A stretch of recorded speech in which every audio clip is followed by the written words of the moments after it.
کہ آپ کیف الورا آپ نور الہدا آپ کیف الورا آپ نور الہدا آپ کے سر سے پاک کسی کا نہیں آپ محبوب رب آپ شاہ عرب آپ محبوب رب آپ شاہ عرب آپ کے سب سے پاک کسی کا نہیں اب آئے گا پتہ آپ کے سبحان اللہ کا انشاءاللہ جب یہ شعر ختم ہوگا کہانی جو ابھی شروع کر رہا ہوں تو انشاءاللہ صحابہ کا دیوانہ بلکہ صدیق کا دیوانہ گھٹنوں کے بل کھڑے ہو کے اچھل کے داد دے گا انشاءاللہ شاعر کیا لکھتا ہے سماعت کیجئے گا سور کے منظر کو یاد کریں سور کے منظر کو شاعر کیا خوب لکھتا ہے کہ مصلحت بن کے قدرت کا تعالیٰ بھی ہے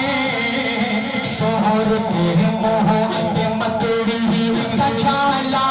بھی ہے سور کے موہ کے مکڑی کا جالا بھی ہے ساتھ محبت اللہ والا بھی ہے دل میں عشق نبی کا اجالا بھی ہے دل میں عشق نبی کا اجالا بھی ہے دل میں عشق نبی کا اجالا بھی ہے سوز کے گھر میں رات کالا بھی ہے سوز کے گھر میں رات کالا بھی ہے دل میں صدیق نے گاؤں ڈالا بھی ہے سانس دستا رہا وہ ڈٹے رہ گئے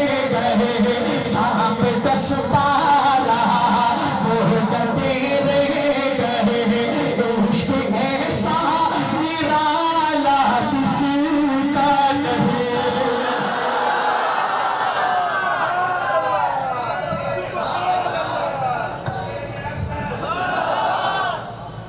عشق ایسا نرالا کسی کا نہیں جزاک اللہ عشق ایسا نرالا کسی کا نہیں اب بات کر رہا ہوں عمر کی تو عمر کو انداز میں داد دینی ہے شاعر کیا خوب لکھتا ہے سماعت کیجئے گا جھوٹ وہ ہنسیں گے کہ پھر کفر تھا عرش پر ننگی تلوار لے کر بے خوف و خطر ننگی تلوار لے کر بے خوف و خطر قتل کرنے کو آئے تھے حضرت عمر جب پڑی ہے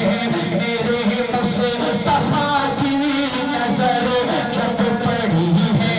میرے مصطفیٰ کی نظر رکھ دیا گردن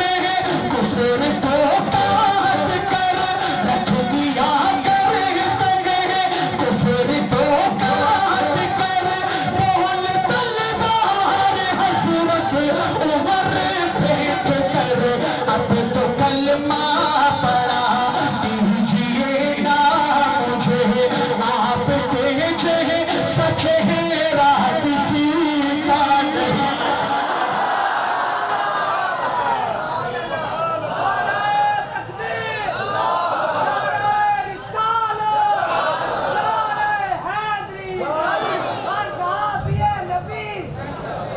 ماشاءاللہ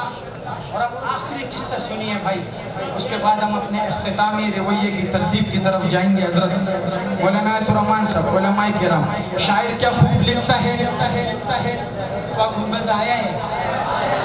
اس آخری شعر میں ذرا اور مزہ ہو جائے نا آپ کی طرف سے تو واللہ دل خوش ہو جائے شاعر لکھتا ہے کہ لے کے گٹھڑی وہ دنیا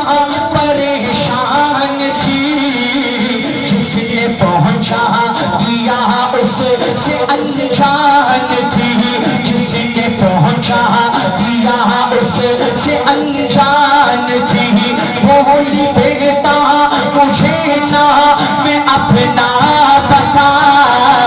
اور بہتر تجھانا اپنا پتا